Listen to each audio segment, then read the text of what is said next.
नमस्कार, बहुत स्वागत है आपका हमारे खास कार्यक्रम प्रेस वार्ता में और मैं हूं आपके साथ रिद्धि। प्रेस वार्ता के खास कार्यक्रम में हम आपको बताते हैं देश और दुनिया की तमाम बड़ी खबरें, ऐसी खबरें जो अखबार की दुनिया में हेडलाइन बनी हैं और टेलीविजन की दुनिया में बहस का हिस्सा बनी हैं और सोशल मीडिया पर ट्रेंडिंग में रही हैं। उन खबरों से आपका क्या वास्ता है, इन तमाम बड़ी खबरों पर हम चर्चा करेंगे। इन तमाम बड़ी खबरों को लेकर हमारे साथ जुड़ गए हैं हमारे एडिटर सूरज पाठक जी, स्थानीय संपादक राजेश सक्सेना जी, उत्तर प्रदेश से लखनऊ ब्यूरो ज्ञानेश वर्मा जी, उत्तराखंड से महेश सैनी जी और छत्तीसगढ़ से स्थानीय संपादक सुनील नामदेव जी। आप सभी का बहुत बहुत स्वागत है। सबसे पहले मैं सूरज जी के पास आना चाहूंगी। सूरज जी, आज की अंतर्राष्ट्रीय खबरें कौन सी हैं? अंतर्राष्ट्रीय खबरों में सबसे पहले जिक्र करना चाहूंगा श्रीलंका से जो खबर आ रही है कि श्रीलंका में राष्ट्रपति पद के लिए चुनाव होने वाले हैं और इस बार श्रीलंका के राष्ट्रपति पद के चुनाव के लिए 38 उम्मीदवार मैदान में। बताना चाहूँ कि श्रीलंका में 21 सितंबर को होने वाले राष्ट्रपति चुनाव में 2 सप्ताह से संपर्क मांगा जाता है और इस बार 38 प्रत्याशी राष्ट्रपति का चुनाव लड़ रहे हैं, तो राष्ट्रपति की रेस में शामिल हैं। लेकिन मुख्य मुकाबला 4 प्रत्याशियों के बीच बताया जा रहा है, जिसमें अनुराग कुमारा दिसानायके और साजिद प्रेमदासा, राष्ट्रपति रानिल विक्रमसिंघे और राष्ट्रपति महिंद्रा राजपक्षे के बेटे निमल मैदान में हैं। अभी तक जो बातें वहाँ सामने आ रही हैं, क्योंकि इस बार के चुनाव में करीब 5 साल पहले बनी पार्टी है नेशनल पीपुल्स पावर एनपीपी के जो अनुराग कुमारा हैं, बताया जा रहा है कि अनुराग कुमारा जो दिसानायके हैं श्रीलंका के 9वें राष्ट्रपति बन सकते हैं, क्योंकि अनुराग की एनपीपी वामपंथी गुटों वाली पार्टी है और इसे चीन समर्थक माना जाता है। श्रीलंका के मौजूदा राष्ट्रपति रानिल विक्रमसिंघे चुनावों की रेस में पीछे दिखाई दे रहे हैं। पूर्व राष्ट्रपति रणसिंघे प्रेमदासा के बेटे और सामागी जन बल वेगिया के जो नेता हैं साजिद प्रेमदासा श्रीलंका में चीन के दखल की आलोचना करते आ रहे हैं। एक तरफ चीन समर्थक हैं और दूसरी तरफ चीन के विरोधी हैं, क्योंकि बात जरूर है कि श्रीलंका की राजनीति में लगभग 20 साल से दबदबा बनाए रखने वाले राजपक्षे परिवार जो है वो इस बार के चुनाव में पिछड़ता हुआ नजर आ रहा है। राजपक्षे परिवार का जो है चीन की राजनीति में बहुत दखल रहा है, बड़े पदों पर रहे हैं, लेकिन इस बार राष्ट्रपति चुनाव में राजपक्षे परिवार को जो समर्थन मिलने की उम्मीद थी वो अपेक्षाकृत कम दिखाई दे रहा है। हालांकि चुनाव परिणाम क्या आएंगे देखना दिलचस्प होगा। दूसरी तरफ मैं बात करूं कि केंद्रीय गृह मंत्री अमित शाह का एक बयान जो है जो चर्चा में है, क्योंकि उन्होंने कहा है कि केंद्रीय गृह मंत्री अमित शाह ने साइबर अपराध से निपटने के लिए 4 प्लेटफॉर्म का उद्घाटन किया है। उन्होंने साइबर सुरक्षा को राष्ट्रीय सुरक्षा का अभिन्न हिस्सा बताते हुए कहा है कि देश की प्रगति साइबर सुरक्षा के बिना संभव नहीं और भारतीय साइबर अपराध जो I4C है, तो उसकी स्थापना के समारोह में केंद्रीय गृह मंत्री ने कहा है कि साइबर सुरक्षा राष्ट्रीय सुरक्षा का अभिन्न हिस्सा है और हमें साइबर सुरक्षा सुनिश्चित करनी चाहिए, क्योंकि इसके बिना देश की प्रगति संभव नहीं। साइबर क्षेत्र को सुरक्षित बनाने पर जोर देते हुए उन्होंने कहा कि दुनिया में 46% डिजिटल लेन देन करें। दूसरी तरफ संघ प्रमुख मोहन भागवत का एक बयान है, इस पर चर्चाएं हो रही हैं। उन्होंने कहा है कि महिलाएं वो सभी काम कर सकती हैं जो पुरुष करते हैं, महिलाओं तो वो काम भी कर सकती हैं जो पुरुष नहीं कर सकते। मोहन भागवत ने multi state cooperative society of women द्वारा आयोजित एक कार्यक्रम में यह बात कही है। उन्होंने कहा कि महिलाओं को उनके पसंद के अनुरूप काम करने की आजादी दी जाए तो वह अपने आप ही मुक्त हो जाएंगी। उनके अनुसार भारत की महिलाएं कभी अपने बारे में नहीं सोचती, उनके अंदर वात्सल्य के गुण होते हैं, इस कारण वह सभी लोगों के बारे में सोचती हैं। तो मैं इससे पहले भी दिखा गया है कि राष्ट्रीय स्वयंसेवक संघ में महिलाओं की सहभागिता बढ़ रही है, भागीदारी बढ़ रही है और उनका ये जो बयान है इस बयान के भी कई मायने निकाल रहे हैं। एक आखिरी खबर का जिक्र करना चाहूंगा कि मणिपुर में जिस तरह से हिंसा की जो बात चल रही है, क्योंकि वहाँ प्रदर्शन जो है वो हिंसक हो गया है और 6 मांगों पर 24 घंटे का अल्टीमेटम दिया हुआ है। छात्र और सुरक्षा बलों के बीच वहाँ झड़प जारी है। मणिपुर में 2 दिन से चल रहे स्कूल और कॉलेज के छात्र छात्राओं का प्रदर्शन और ज्यादा हिंसक हो गया है। छात्रों ने राज्य सरकार को अपनी 6 छुट्टी मांगे सौंपी है, उन्हें पूरा करने के लिए 24 घंटे का समय दिया है, लेकिन जब सरकार से कोई जवाब नहीं मिला तो लगभग 2,500 छात्र छात्राएं आक्रोशित हो गए और माहौल न बिगड़े इसकी राज्य सरकार ने इम्फाल और इम्फाल ईस्ट और वेस्ट जिलों में कर्फ्यू लगा दिया। इम्फाल वैली के 5 जिलों में इंटरनेट सेवा, मोबाइल सेवा, डेटा और ब्रॉडबैंड सर्विस जो है वो 15 सितंबर दोपहर तक के लिए सस्पेंड कर दी गई। ठीक है। इसके बावजूद भी छात्र नहीं माने हैं और उन्होंने मैते महिलाओं के समूह मेवा पाइवी के साथ जो है राजनीति किया था। गवर्नमेंट राजभवन भवन से ही उन्हें सुरक्षा बलों, पुलिस जवानों ने रोक लिया। सुरक्षा बलों ने सिर्फ 7 छात्रों को राजभवन जाने की इजाजत दी, लेकिन छात्र नहीं माने और नारेबाजी करते रहे। ठीक है। यहाँ जो देखा जा रहा था कि एक बार सामने के रात 2:30 बजे भी राज्यपाल के जवाब के इंतजार में वहाँ जो ईमा मार्केट में वो 1000 से ज्यादा स्टूडेंट जो है रोड पर ही सो गए। और अब ये देखा जा रहा है कि एक तरफ जहाँ संघ प्रमुख ने भी मणिपुर में शांति की बात कही, प्रधानमंत्री नरेंद्र मोदी भी शांति बहाली की बात करते हैं, प्रधानमंत्री एन बीरेन सिंह भी वहाँ शांति बहाली की बात करते हैं, लेकिन इन सबके बावजूद वहाँ शांति बहाल नहीं हो पा रही। दूसरी तरफ विपक्ष हमेशा इस बात को लेकर के मुद्दा उठाता है कि प्रधानमंत्री नरेंद्र मोदी मणिपुर क्यों नहीं जा रहे हैं। इसको लेकर अभी चुनावों में भी तमाम तरह की बातें हुई और अभी भी जो है सियासी गलियारों में भी मणिपुर को लेकर के तमाम तरह की चर्चाएं आ रही है। बिल्कुल, ठीक है। ठीक है सूरज जी, अब मैं मध्य प्रदेश की ओर आना चाहूंगी। राजेश जी, ऐसी कौन सी खबरें रही जो सुर्खियां बनी रही? देखिए दीदी, जिस तरह से मध्य प्रदेश की हम बात करें और खासतौर पर जो नेशनल हाईवेज हैं वहाँ की जो हालत है लगातार बारिश के बाद और गोवंश जिस तरह से सड़कों पर नेशनल हाईवेज पर बीच रोड में बैठते हैं और उसके चलते जो दुर्घटनाएं होती हैं उसको लेकर मध्य प्रदेश हाई कोर्ट ने संज्ञान लिया है। मध्य प्रदेश हाई कोर्ट ने सड़कों पर गोवंश को लेकर सरकार से जवाब मांगा है। कोर्ट ने राज्य शासन लोक निर्माण विभाग के प्रमुख सचिव, इंजीनियर इन चीफ, प्रबंध निदेशक MPRDC और NHI को नोटिस जारी कर पूछा है कि राष्ट्रीय राजमार्ग पर मवेशियों का जमावड़ा क्यों है। Acting chief justice Sanjeev Sachdeva व जस्टिस विनय सराफ की खंडपीठ ने मंगलवार को एक जनहित याचिका पर सुनवाई की और सुनवाई के बाद ये तथ्य टिप्पणी कर तमाम सारे सवाल सरकार से पूछे हैं। जबलपुर निवासी अधिवक्ता प्रांजल तिवारी की ओर से अधिवक्ता प्रमोद सिंह तोमर ने कोर्ट को बताया कि शहरों से गुजरने वाले राष्ट्रीय राजमार्गों पर बहुत से गड्ढे हैं। इन सड़कों पर हमेशा मवेशियों का जमावड़ा भी बना रहता है। इसके कारण सड़क दुर्घटनाओं में कई लोग मारे गए हैं। हाई कोर्ट ने 4 हफ्ते में जवाब पेश करने के निर्देश दिए हैं। तो कह सकते हैं कि लगातार जिस तरह से जो गोवंश है, जो मवेशी है, जो नेशनल हाईवे पर बैठते हैं उसके बाद जो दुर्घटनाएं होती हैं उसको लेकर हाई कोर्ट ने ये संज्ञान लिया है। एक खबर मध्य प्रदेश में नए मुख्य सूचना आयुक्त और अन्य पदों की भर्ती को लेकर है। मध्य प्रदेश में 6 महीने से खाली पड़े मुख्य सूचना आयुक्त और सूचना आयुक्त के पद पर सरकार ने 4 नियुक्तियां कर दी हैं। सेवानिवृत्त DG विजय यादव को मुख्य सूचना आयुक्त बनाया गया है।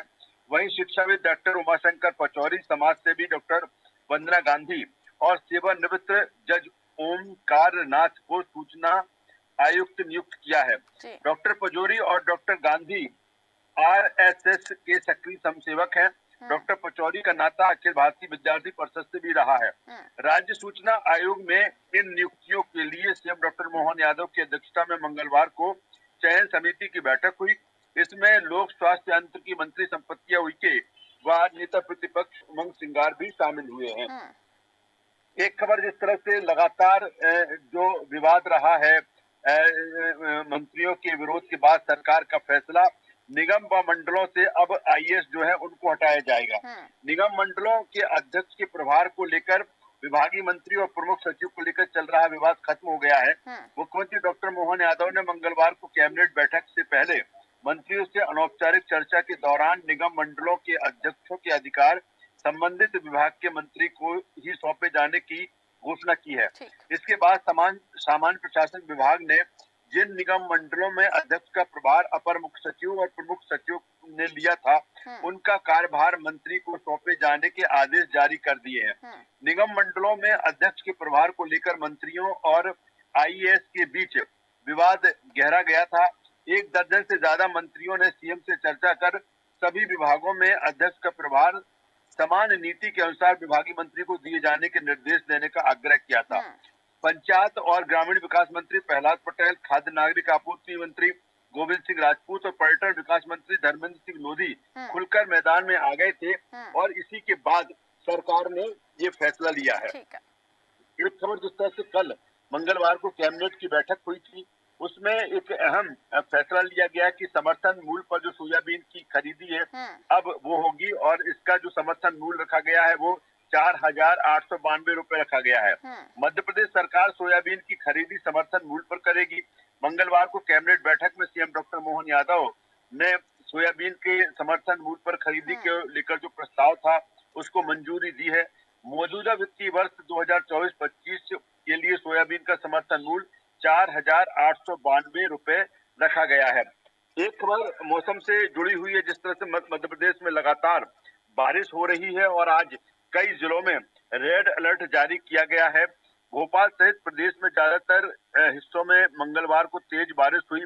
अगर भोपाल की हम बात करें तो भोपाल में पिछले 24 घंटे में 1.5 इंच से ज्यादा बारिश हो चुकी है। यही स्थिति मध्य प्रदेश के अधिकांश हिस्सों में है और मौसम केंद्र के अनुसार जिस तरह से एक नया जो सिस्टम है वो एक्टिव हुआ है, उसके चलते 13 जिले रेड अलर्ट पर हैं। जी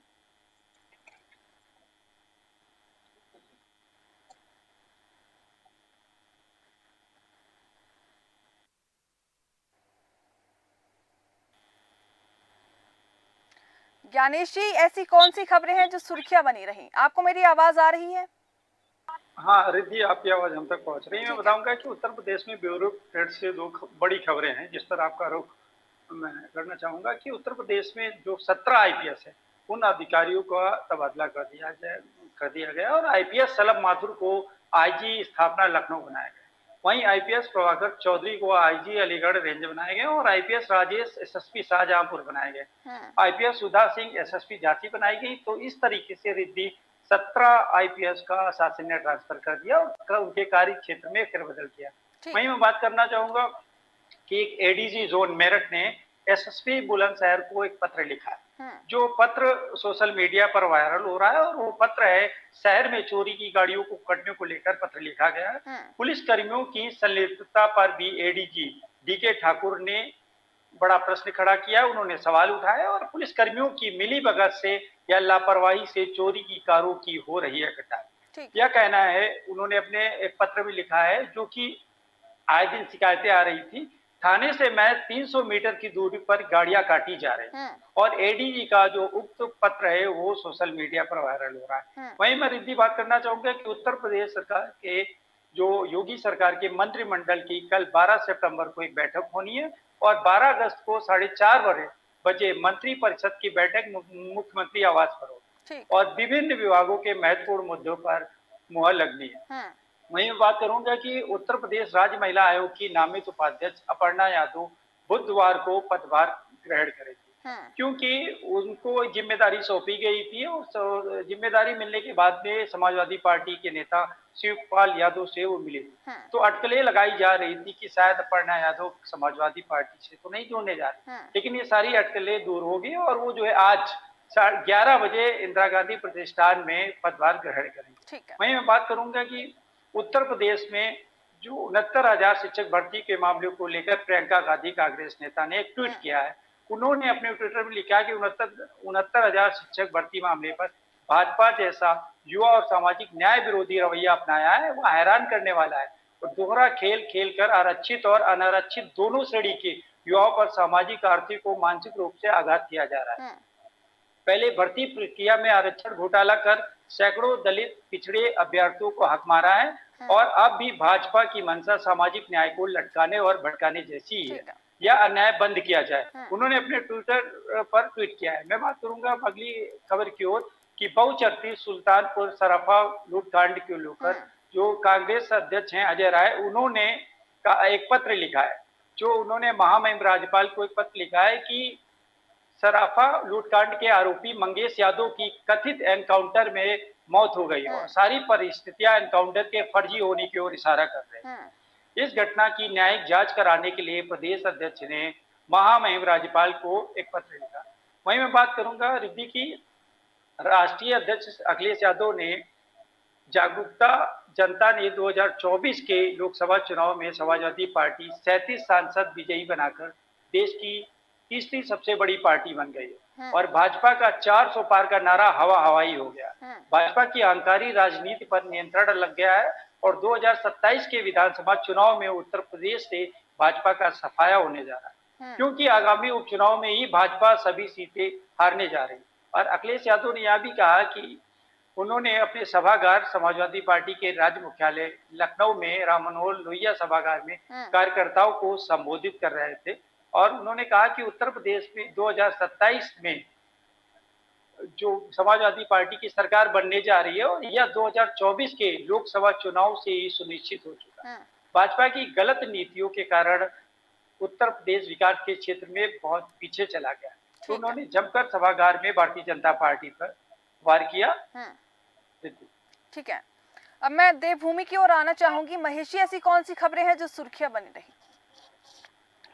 रिद्धि, मैं आपको बता दूं कि कल मुख्यमंत्री पुष्कर सिंह धामी ने यहाँ जो न्यायिक व्यवस्था है उसको और सुदृढ़ करने के लिए काफी कुछ महत्वपूर्ण फैसले लिए हैं। साथ ही उन्होंने कल जो अधिवक्ताओं के बैठने की व्यवस्था है उसको बढ़ा दिया गया है। 5000 चैम्बर कल विधिवत रूप से पूजा अर्चना करने के बाद में वो बार एसोसिएशन को दे दिए गए हैं। तो साथ ही मुख्यमंत्री पुष्कर सिंह धामी ने कहा है कि सुगम और सस्ता न्याय पाने की जो चाहत होती है वो हर किसी को होती है। उसके लिए लगातार सरकार प्रयास कर रही है और जो लंबित केस हैं उसको अब जुडिशरी को जल्दी ही निपटाने होंगे, क्योंकि यहाँ अब जो जजेस के पद हैं वो भी बढ़ने जा रहे हैं। क्योंकि नया जो भवन बना है उसमें चैम्बर्स की के साथ साथ जो जज के जो कोर्ट रूम है वो भी बना दिए गए हैं।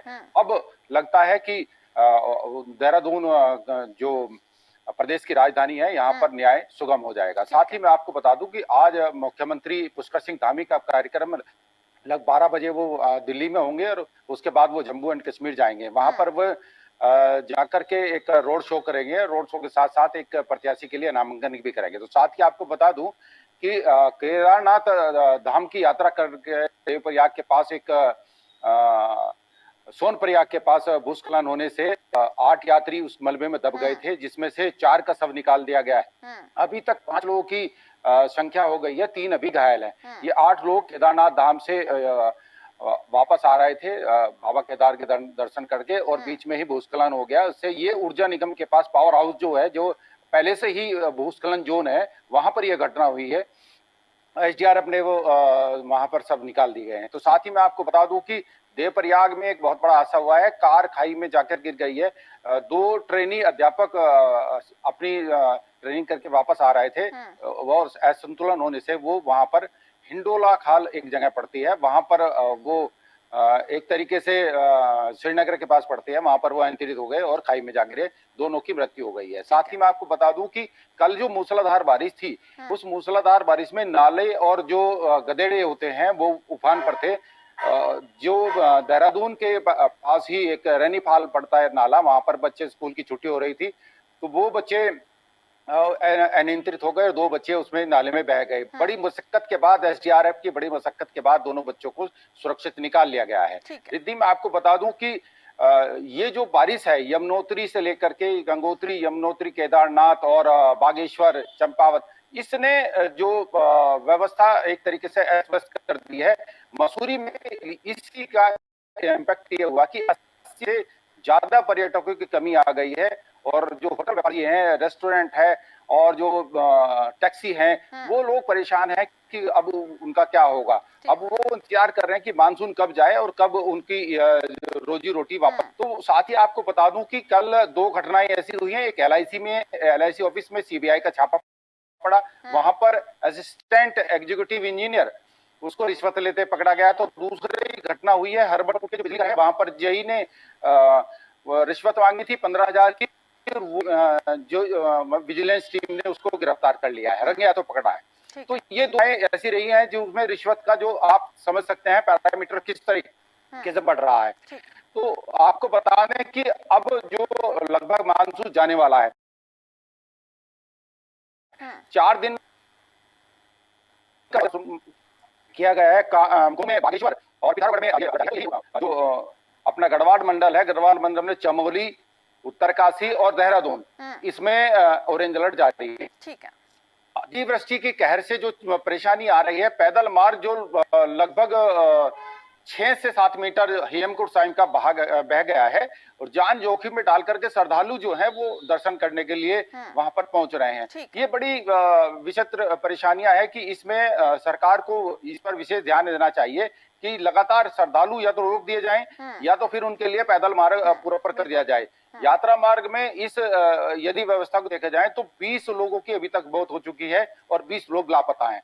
ये अभी तक लापताओं का कोई पता नहीं पड़ पाया है। एसडीआरएफ, एनडीआरएफ के साथ साथ स्थानीय पुलिस इस पर लगातार सर्च कर रही है।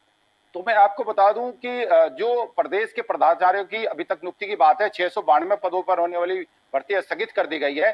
शासन ने आयोग को ये पत्र भेज दिया है। अब थोड़ा और इंतजार करना पड़ेगा।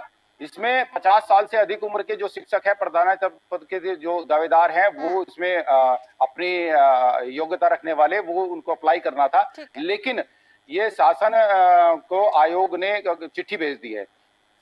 रिद्धि मैं आपको बता दूं कि रिद्धि में एक खबर आपको बता दूं कि यहाँ चूंकि उत्तराखंड बड़ी सौंदर्य, प्राकृतिक सौंदर्य के साथ साथ यहाँ पर जो संभावनाएं हैं, फिल्म की बहुत ज्यादा संभावनाएं, कल इसको लेकर के जो सेंसर बोर्ड के अध्यक्ष हैं प्रसून जोशी और अनुपम खेर, दोनों लोग मुख्यमंत्री से मिले और उन्होंने यहाँ पर इच्छा जताई कि वो यहाँ पर कुछ फिल्म शूट करना चाहते हैं। इससे लगता है कि यहाँ की जो प्राकृतिक सौंदर्य है अब ये सीने पर्दे पर भी देखने को मिलेगी। जी ठीक है महेश जी, आप सभी का बहुत बहुत शुक्रिया हमारे साथ जानकारी साझा करने के लिए। प्रेस वार्ता के जरिए आपने देश और दुनिया की तमाम बड़ी खबरें जानी। ऐसी जानकारी आपके साथ साझा की गई जो आपके लिए और आपके हित के लिए जानना बेहद जरूरी था। फिलहाल हमारे खास कार्यक्रम प्रेस वार्ता में बस इतना ही। जुड़े रहिए देश न्यूज के साथ। नमस्कार।